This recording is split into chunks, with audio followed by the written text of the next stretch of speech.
Sinampahan ni Bea Alonzo ng reklamo ang showbiz personalities na sina Christy Fermin at OG Diaz.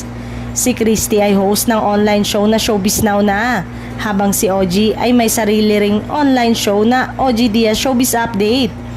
Eksaktong 2:34 PM nang dumating si Bea sa Quezon City Hall ngayong araw. Kasama niya ang kanyang manager na si Shirley Kwan at legal counsel na si Attorney Jose Manolo Garcia at senior partner ng Garcia, Alauria Ruanto and Associate Law Office.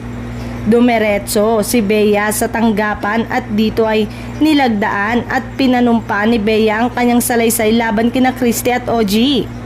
Kalmado si Bea habang sinasagot ang mga katanungan.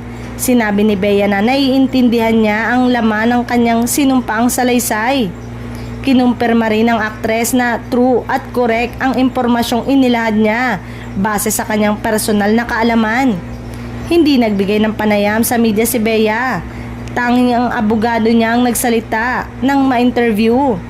Hindi pinangalanan ni Attorney Garcia ang respondent pero nakasaad sa isinumite ni Bea na sangkot sa reklamo sina Christy at OG at 5 pang individual. Idiniin ni Attorney Garcia na karapatan ni Bea na ipagtanggol ang sarili sa mga mapanirang pahayag na binitawan ng respondent laban sa aktres. Ayaw nang idetalye ng abogado kung ano-ano ang itinutukoy ng kampo ni Bea na paninirang